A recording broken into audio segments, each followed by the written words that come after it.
If you were being pursued by a demonic clown capable of transforming into anything, what would you do? Hey guys, in this video, we're going to recap and discuss the best decisions to survive Pennywise the Clown. In it, Chapter 1. This boy is going to deeply regret allowing his little brother to go out alone. Bill, Georgie's older brother, had a younger brother full of energy, eager to play in the rain. However, Bill didn't want to join him and made up an excuse of being sick to avoid the playtime. He decided to make a paper boat for Georgie to have fun and let him go out of the house alone. However, things took a terrifying turn when Georgie dropped the boat into a sewer. The little boy tried to retrieve the boat but was startled by a sinister clown who introduced himself as Pennywise, claiming to have been washed into the sewer by the storm. Naturally, Georgie found this whole situation strange and said he needed to leave, but Pennywise insisted he take the boat first. When Georgie reached out to grab the boat, this monstrous creature bit off the boy's arm with a horrific bite. Georgie desperately tried to get away but was dragged into the sewer. Letting a child go out alone to play in the street during a storm is extremely dangerous. Visibility and car control are reduced, which can result in serious accidents. Furthermore, Georgie is a very fearful child, as demonstrated when he had to go to the basement to get wax for his boat. Therefore, it's unlikely that he would have stopped to chat with the strange clown in the sewer. The boat was just a folded piece of paper and could have been easily replaced, and Bill certainly wouldn't have been upset with his brother for losing something so insignificant. The sensible thing would have been for the boy to seek out an adult and ask for help.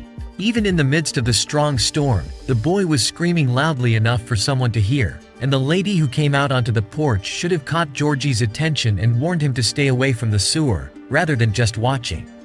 A year passed, and Georgie was never found. Additionally, several other children disappeared, as evidenced by a missing persons board. At school, we meet Beverly, a girl who didn't have many friends. Meanwhile, outside, Bill argues with his friends about how they will spend the summer holidays because he wants their help in finding his missing brother. Then, Henry shows up and starts bothering the group. This leads Bill to lose his patience and start insulting Henry, who becomes extremely angry. Henry moves toward the boy but backs off because the police were nearby to prevent more young people from disappearing. However, Henry promises to make the kids' holidays a real hell. Meanwhile, on the other side of the school, Beverly meets Ben, the new student whom Henry was targeting as his next victim. She befriends the boy by signing his yearbook, but it seems that Ben misinterprets the gesture, developing romantic feelings for her. When Bill finally arrives home, he is surprised by his father, who has found a model of the city sewers. Before he can say anything, Bill explains that under the water pressure, Georgie may have been carried to another neighborhood. However, his father doesn't want to hear it and only wishes for Bill to let his brother rest. It's evident that this father has likely given up on finding his son. Even if the model doesn't accurately represent Derry's sewers, it could still be a useful clue to at least locate the missing child's body. Furthermore, this man should consider taking Bill for psychological treatment, as the boy is showing clear signs of grief denial, which can be detrimental to his development. This is compounded by the guilt Bill feels for Georgie's disappearance, as he pretended to be sick to avoid playing with him. If Bill had accompanied his younger brother, he would have surely prevented Pennywise from capturing him, as Bill is older and would not have allowed Georgie to get close to a strange clown in the sewers. Additionally, considering the boy lost an arm and a lot of blood, the chances of him being alive are very slim, reinforcing the need for treatment for Bill, who refuses to accept his brother's death. Let's move on to Mike, the grandson of a farmer who was going to deliver some things to his grandfather's butcher shop. The boy notices Henry approaching in a car. He tries to hide in an alley, but it would have been better to choose a different hiding place because when Mike is alone, he begins to see burnt hands coming out of a door, begging for help, and then the door opens, revealing the sinister clown who was watching the boy. However, this vision is interrupted by Henry, who appears and insults the boy. As for Stanley, we see him storing a book in his father's office, trying to avoid looking at a creepy painting. However, the painting inexplicably falls, and when Stanley picks it up, he realizes that the scary figure has disappeared. A flute sound starts playing, and when he turns around, Stanley comes face to face with the woman from the painting, causing the boy to run away quickly. Next, we follow Bill, who went to his friend Eddie's house to get some supplies and explore the sewers. Before leaving, we notice that Eddie's mother, Sonia, is extremely protective, hardly letting the boy go out, fearing he might get dirty on the grass and trigger his allergies. Well, the adults in this town don't seem to be really committed to finding their children. It's 1989, only 11 years after John Wayne, a man dressed as a clown, made 33 young people disappear all over the United States. Therefore, parents could suspect that something similar was happening again, as all the missing so far are minors. The town of Derry should issue an alert and enforce that children stay at home, at least until they figure out what's going on. This certainly wouldn't stop the clown, but it would at least make his crimes more difficult. Let's go to Ben, who was in the library after writing a poem for Beverly. The boy decides to study some of Derry's history and realizes that it's quite common for young people to disappear or die in the city. One of the most well-known cases was an explosion that killed several young people during an Easter egg hunt. At that moment, he sees a red balloon floating alone toward the library archives. He follows the balloon and finds some burnt eggs, similar to the ones from the explosion mentioned in the book. Suddenly, he looks back and sees a headless body that starts to chase him. However, the boy is saved by the librarian. But Ben doesn't have much time to rest because as soon as he leaves the library, he is captured by Henry and his friends. They take him to a bridge, and a car passes by, but people simply ignore what's happening. The boy sees a red balloon in the vehicle, indicating that Pennywise was watching everything. To escape, Ben uses Henry as support to throw himself off the bridge and lands on a slope. After rolling for several meters, the boy starts running, taking advantage of the fact that Henry lost his father's knife and stayed behind, afraid of getting in trouble with his old man. When we return to Bill, we see that he is determined to enter the sewers and find his brother. This determination increases even more when they find one of the girls who recently disappeared's shoe.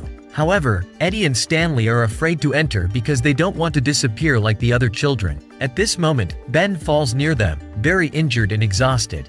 Concerned about the boy's condition, the group takes him to a pharmacy to try to do some first aid. Meanwhile, Patrick continues to pursue Ben, but the boy had already been rescued by the Losers Club. Patrick enters the sewers in search of his victim but instead comes across several people who were victims of Pennywise and ended up perishing. The boy tries to escape but gets lost and becomes an easy prey for the clown.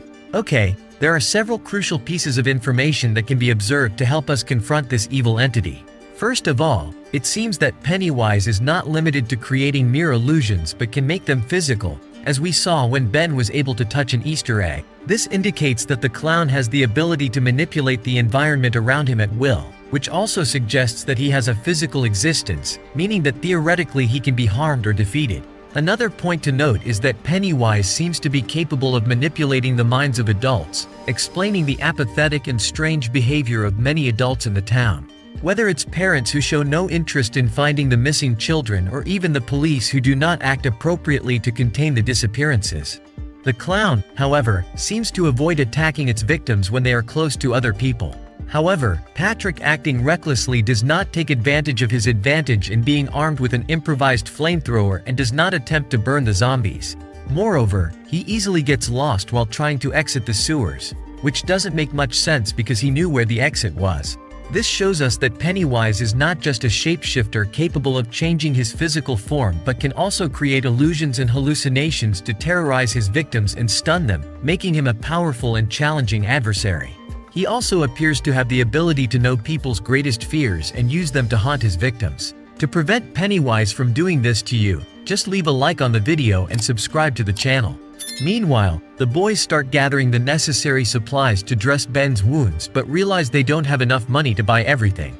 Fortunately, Beverly was in the pharmacy buying pads and decides to help them when she learns that someone is injured. She distracts the pharmacist while the boys grab the supplies. When the girl goes to the alley and realizes that Ben was injured, she becomes worried. However, after Beverly leaves, Richie, who enjoys playing with words, comments that Bill had a crush on the redhead but that she had already dated several boys at school, leaving Ben a bit discouraged. Upon returning home, Beverly is intercepted by her peculiar father, who, upon noticing his daughter carrying pads, interprets it as a sign that she is growing up and embarrasses her, making her say that she is still his little girl while pulling her hair.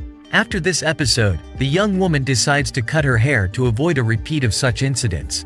Okay, I understand that the group was concerned when they found Ben injured, but it's important to remember that he rolled down a slope and was attacked by Henry. Despite good intentions, the best course of action for the boys would have been to take him to the hospital immediately, as children don't have the ability to properly dress wounds, and Ben could have had an infected wound or even a broken bone due to the fall. Later, the group visits Ben's house because he conducted research on the city of Derry and realized that the death and disappearance rate in Derry was 6 times higher than the national average, especially among young people. Furthermore, something strange happened during the founding of the city. The 91 founders of Derry mysteriously disappeared, leaving behind only their clothes and a trail of blood leading to a well. Bill asks about the location of that well, but Ben admits he doesn't know. A few hours later, when Eddie was on his way home, he stopped in front of an abandoned house to take his medication. However, he hears a voice calling his name from inside the house, causing him to drop his pills on the ground. While he picks them up, a filthy, leprous man appears and starts chasing him. Eddie enters the house's yard, thinking he escaped, but then Pennywise appears and says that if he lived there with the clown, he would already be home and floating like the others. However, when Eddie turns to flee, he realizes that the clown has disappeared. Now, we are starting to understand how Pennywise's powers work. He seems to always try to embody or exploit the fears of his victims, as in the case of Stanley with the painting or Eddie with his germophobia and fear of getting sick. If this theory is correct and this is the clown's primary weapon, the most effective strategy would be to overcome our fears to make ourselves less vulnerable. Because when someone is overwhelmed by fear, it becomes harder to think of a defense strategy, and many people may even become paralyzed, making it even easier for Pennywise in his attacks. When Beverly returns to her home, she finds the poem that Ben had written, but of course, he signed it only as a secret admirer to maintain the mystery. She goes to the bathroom to read the letter without her father noticing. Suddenly, she starts hearing voices coming from the sink. The girl grabs a tape measure to check the plumbing and see if it was possible for someone to be there. However, when she removes the tool, she is confronted with her hair that she had cut, now soaked in blood. At that moment, several strands of hair ensnare her, and a jet of blood gushes from the sink, covering the room in red. Beverly starts screaming, and her father comes to her aid but seems incapable of seeing what is happening. This only confirms that Pennywise is manipulating the adults, which means that even if the clown were to attack the children in the presence of their parents, they would not be able to perceive it. Furthermore, the clown seems to intentionally use adults to cause more fear in children and prevent them from sharing the attacks they are suffering with their parents. So running away from home and seeking refuge in the house of a friend who apparently has normal parents would be a good idea at this point because together, the group would have less fear, thus weakening the clown's most potent weapon. Ben's house would be the ideal place to establish a camp since his mother is not originally from Derry and therefore would not have been affected by Pennywise's influence. When we return to Bill, we see that he woke up in the middle of the night due to a leak. He grabs a bucket to prevent the water from spreading, and then the light in Georgie's room turns on by itself.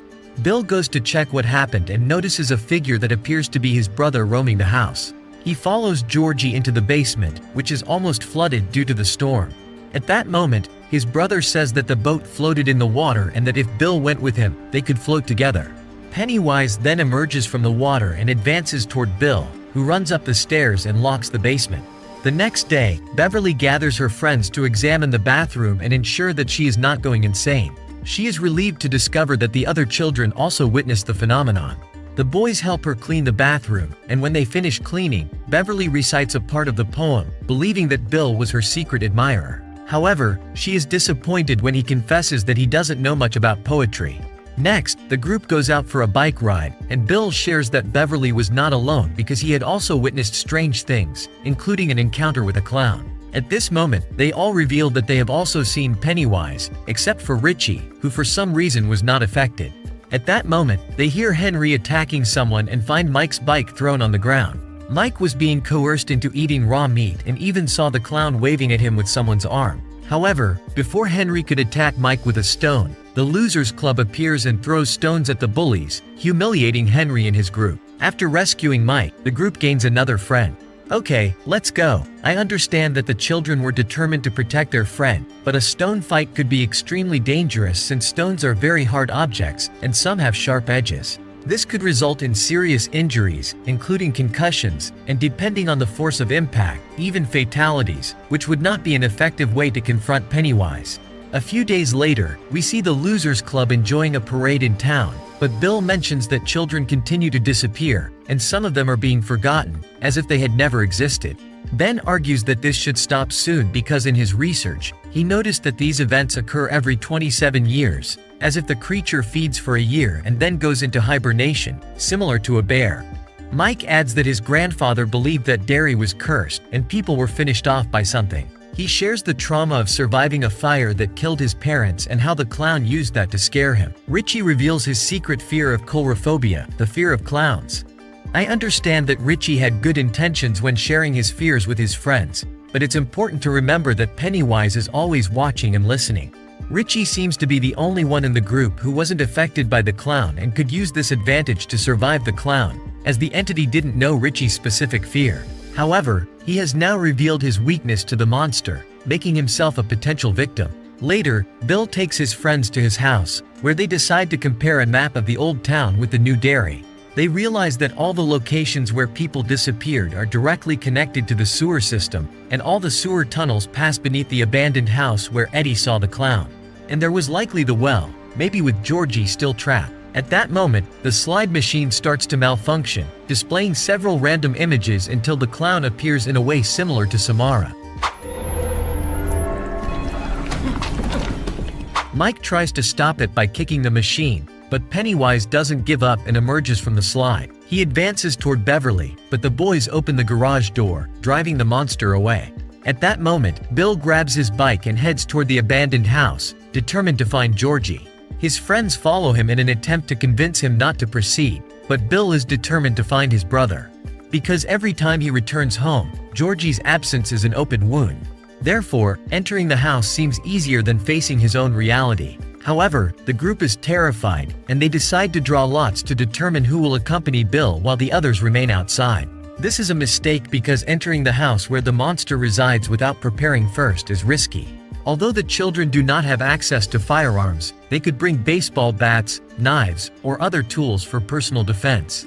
Mike could probably get a sheep slaughter weapon, allowing them to defend themselves if they were attacked. Another important aspect to consider is that Pennywise feeds on fear. Therefore, Eddie, the most fearful of the group, should stay outside to call for help if needed, as he would be the most likely target for the clown.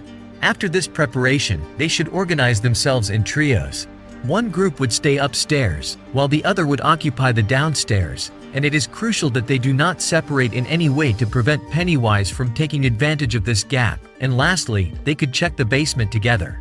Inside the house, Richie finds a missing poster with his own image, which causes him to panic. However, Bill manages to calm him down, and the three of them head upstairs, where they see one of the missing girls asking for help. They approach the room, but Eddie begins to hear a voice calling his name. The other two do not realize that their friend has moved away and enter the room. At that moment, the clown closes the door, separating the boys, and creates a hole in the house's floor, where the sickly man appears on one side and makes Eddie fall to the lower floor. Meanwhile, Richie sees Eddie himself calling for him in another room and decides to check what's going on. As expected, Pennywise locks Richie in there, revealing a bunch of clown dolls, and in the middle of the room, a small coffin with Richie's missing poster, and inside the coffin, there is a decomposed doll of him. Richie quickly closes the coffin but doesn't have time to catch his breath as Pennywise appears and tries to attack him. Fortunately, Bill manages to open the door in time to save his friend. However, before they could calm down, Eddie appears on a moldy mattress, vomiting tomato juice. They both encounter 3 doors and choose one that supposedly shouldn't be scary. Clearly, the clown was lying, and they are faced with the horrific sight of a girl split in half. Bill begins to regain his composure, realizing that it's not real, and finds the way out of that illusion. Meanwhile, the real Eddie wakes up downstairs, realizing that his arm is broken. At that moment, the clown emerges from the refrigerator, contorting itself and terrorizing the boy, expressing its desire to savor Eddie's fear. Before it could devour him, the clown realizes that Bill has overcome his fear and has gone to the kitchen to help his friend. To taunt Bill, the entity claims to have finished off Georgie and attacks them. However, before it could harm the boys, Beverly appears and impales Pennywise's head with a metal rod. The monster goes into a frenzy, scratching Ben before disappearing. Bill follows the monster, discovering that the well is in the basement, but he cannot follow it because he needs to help Eddie. Okay, Richie shouldn't have followed his friend's voice, considering that he knew the clown could change shape and alter the environment around him. Additionally, Richie had knowledge that his friend was on the other side of the door just a second ago, so it didn't make sense to separate to follow something non-existent, which could only give Pennywise the opportunity to attack. This also reveals why the clown primarily targets children. It seems that his powers have limitations and only work on those who fear him. Therefore, he became so frustrated when Bill overcame his fear, undoing his illusion.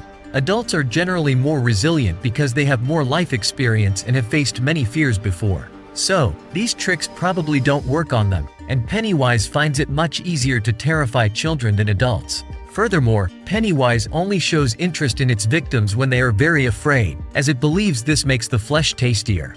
It also can't attack when they are all together because it can't mimic more than one fear at a time, and it would be nearly impossible to scare them all since each of them is afraid of something different, which could be an advantage in surviving the clown. Back with the group, they take Eddie to his mother, who becomes extremely angry upon seeing him injured and tells them never to come near Eddie again. Shortly after, Bill ignores the fact that his friends were on the brink of death and mentions that there is still a chance to win, now that he knows where the clown hides. Richie thought all of this was insane because Bill was practically willing to risk everyone's lives to save a brother who, according to the clown itself, was already dead. This disagreement led to a fight that ended with the Losers Club disbanded. Ben also expressed his reluctance to continue getting involved in the situation, stating that the clown would probably go into hibernation soon, and when it woke up again, they would already be 40 years old and wouldn't have to worry about it anymore. 2 months passed, and Henry was playing with his father's gun. Before he could harm a kitten, his father appeared and took the gun, firing a few shots just to terrify his son. Later, as Henry recovered from the scare, he noticed a red balloon hanging on his mailbox. Inside it, he found the clown's gift, his father's knife that he had lost. This deeply disturbed the boy, and upon returning home, he watched a children's program on television that somehow brainwashed him, leading him to finish off his own father, revealing that Pennywise was behind it. The program also ordered Henry to eliminate all members of the Losers Club. Meanwhile, Beverly tried to leave her home to find Bill but realized her father had locked the door with a padlock. Her father confronted her about hanging out with various boys, and she tried to escape, but he grabbed her. However, before he could do anything, Beverly reacted by delivering a low blow and running to the bathroom. Her father broke down the door and tried to get her again, but Beverly finished him off with a blow using the toilet tank lid. However, the girl didn't have peace, and Pennywise appeared and took her. Probably, someone in the neighborhood would have heard the commotion, and even though everyone in town was under the clown's control, Beverly could have gone to the police station to report her abusive father. She probably would have been hurt, and her father would have been arrested. When Bill went in search of the girl, he found the house in complete chaos and a message written in blood threatening him with death if he tried anything. Ignoring the message's instructions, he rushed to the arcade to seek Richie's help and reunite the Losers Club. The boys called Eddie, who agreed to meet them. However, as the group was about to leave, he was intercepted by his mother, who instructed him to stay home due to his supposed illness. Eddie, however, revealed that he knew the truth, as the girl from the pharmacy had told him that his medications were placebos, fake medications intended to make patients believe they were treating some illness. Eddie then threw the pills on the floor and walked out the door, determined to help his friends. The members of the Losers Club headed to the abandoned house and began to improvise some weapons. Mike, however, was determined to confront the clown and brought his sheep-killing gun to deal with the threat. Meanwhile, Beverly woke up in the sewers, surrounded by garbage and floating young bodies. She began a frantic search for an escape route, but Pennywise the clown appeared and started performing a bizarre dance.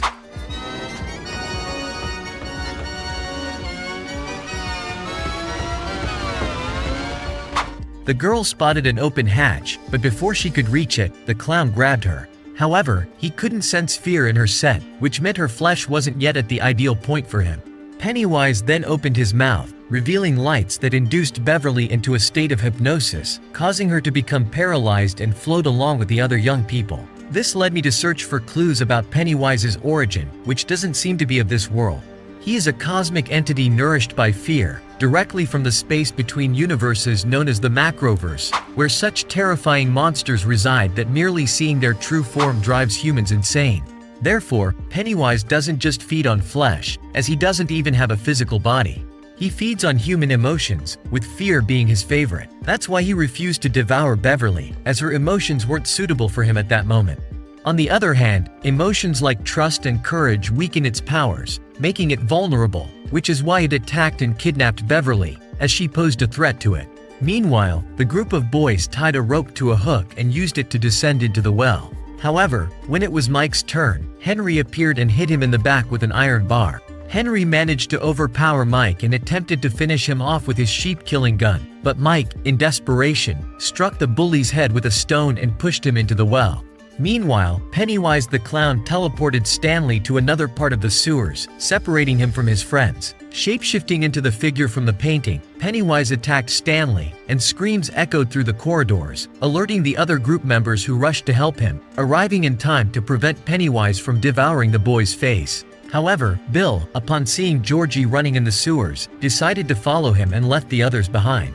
While his desire was to help Georgie, Bill should have waited for his friends, as he knew that the clown was more dangerous when attacking its victims alone. Moreover, it's surprising that no one had discovered the clown's hideout before, given that there was a large hole right above it. Bill followed his brother into Pennywise's lair, where he saw Beverly floating. However, instead of attempting to rescue her, he chose to pursue Georgie.